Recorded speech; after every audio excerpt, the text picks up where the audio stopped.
Welcome back to my channel Chemistry Made Simple for NEET. I am Dr. Lakshmi Subramaniam with a PhD in Chemistry.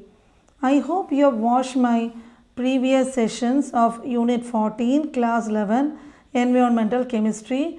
I had divided this unit into 3 parts and I have already finished the first 2 parts. Those who haven't watched those can go through those sessions, and today's class will finally finish this unit. So already we have described about the acid rain in detail in the previous 2 sessions, and also we'll have a quick recap of the important topics which we covered in the last class, and as well as a few topics which we had left out from that unit. And firstly, we'll start with water pollution. Water is extremely important and essential for our life. Without water, there would be no life. And water pollution mainly arises out of human activities. So, through different methods, pollution will reach the surface or groundwater. And the easily identified pollution source is called as point source, like for example municipal and industrial discharge pipes where the pollutants enter the water source. And next, what are the causes of water pollution? First one is pathogens. It's one of the most serious water pollutants which causes diseases, and it has got disease causing agents. They are actually disease causing agents, and they are called pathogens, which include bacteria and other organisms. They enter water from domestic sewage and animal excreta. Then secondly, we have got organic waste. So that is also one of the major water pollutant, like organic matter, leaves, grass, trash, etc. And excessive phytoplankton's growth within the water is also one of the causes for water pollution. Bacteria in large population decompose organic matter in presence of water. So they also at the same time use or consume oxygen which is dissolved in water, and water can hold only a limited source of or limited amount of oxygen. So the concentration of dissolved oxygen is very important for aquatic life. As you all know, fishes and all breathe oxygen, and which is dissolved in water. And if too much organic matter is added to water, it uses up all the available oxygen. So what happens as a result of it is that the oxygen dependent aquatic life will die. So the amount of oxygen required by the bacteria to break down organic matter which is present in a certain volume of a sample of water is what is known as biochemical oxy demand, or BOD. Just remember this is very important. And third one is chemical pollutants. We know that water being an excellent solvent. So what happens is that many metals, heavy metals like cadmium, mercury, nickel, etc., which is water soluble, right, constitutes an important class of pollutants. So these metals are all dangerous to human because a human body cannot excrete these substances. So it remains in a body itself, causing serious issues. And then the organic chemicals are another group of substances which we can see in polluted water, and petroleum products also pollute many sources of water. Now there is some important concept known as international standards for drinking water. So the level of certain substances in water should be maintained to an appropriate level, like fluoride. For drinking purpose, water should be first tested for fluoride ion concentration. So its deficiency, that is if fluoride is not there in drinking water, it is harmful to man and it will cause disease like tooth decay and all that. And lead, drinking water normally gets contaminated with lead, which is very poisonous. How does this happen? When lead pipes are used for transporting water, and lead can cause serious damage to kidney, liver, reproductive system and all that. Now next one is sulfate.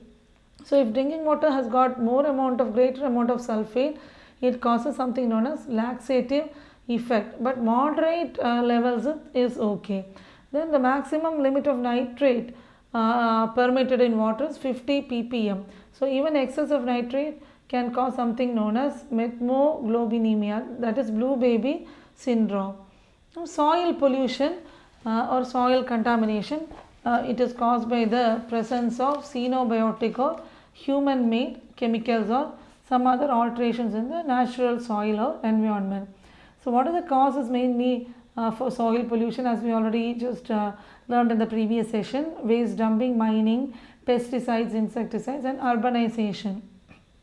I think you know the meaning of urbanization, so I'm not going into the depth of all these concepts, because most of the concepts you might have already have studied, and we are just recapping all the important points for as revision. Now, waste dumping.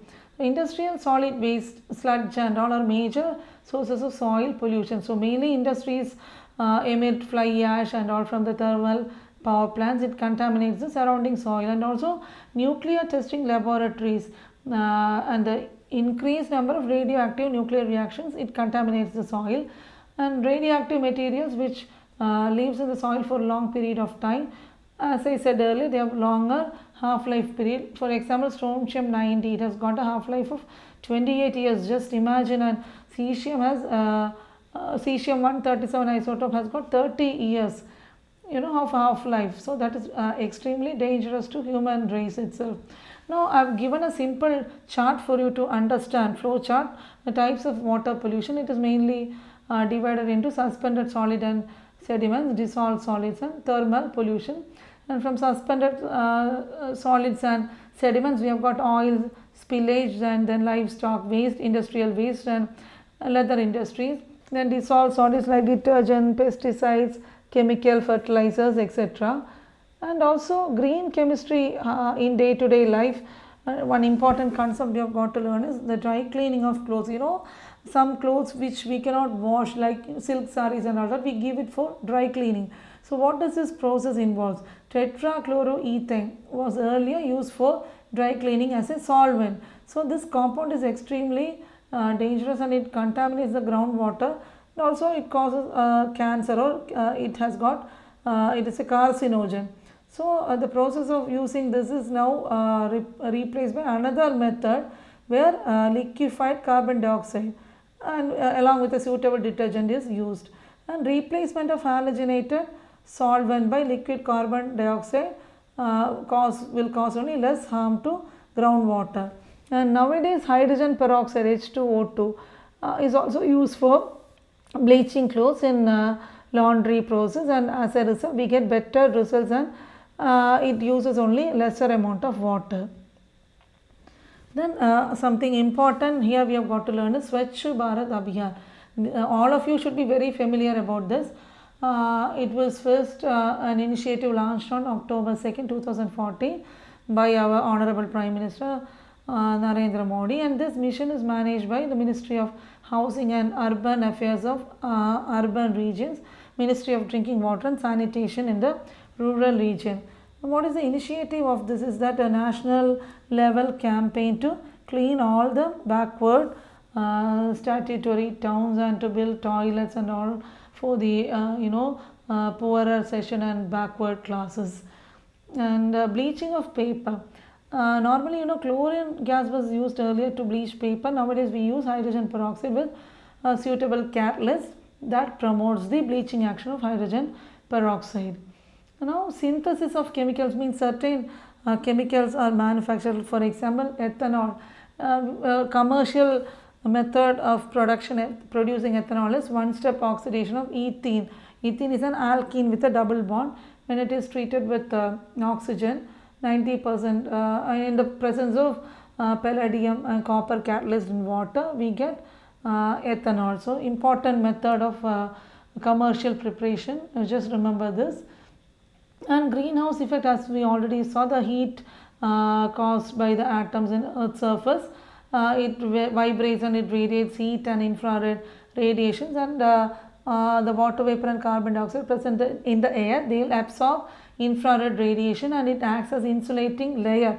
Insulating layer means it won't permit heat from escaping, and we call it a greenhouse effect, and the heat thus trapped on the surface of the earth causes the increase in the heat in the atmosphere, and we call this process as greenhouse effect. We can see this cone chart. like we've got different levels at each tropic level, like molecular level, aquatic plant, then comes small fish, large fish, still larger fish, largest fish, human beings. So at each trophic level, the pollutant gets 10 times more concentrated. So the top of the trophic level concentration level is very high.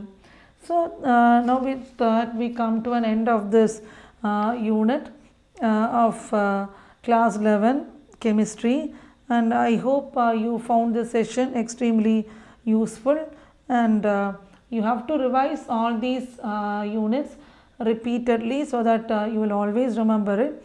And I did it sounds much better than I could have done that. So in NEET, all of you know that a 3-hour paper with 180 question is going to judge your entire 1 or 2 years of preparation. So give it your best shot, and please don't compare yourself to others. Everyone is unique and has their own ways of learning. Figure out what works best for you and ace NEET. So just remember that my stethoscope is my one and only jewelry. With that beautiful and sweet thought in mind, we'll come to an end of this absolutely awesome session, and I'll be coming with the MCQs based on this lesson at the earliest. Please watch all the videos, and please do subscribe and share my channel among your friends, that all of them can get the benefit of these sessions. Thank you for watching.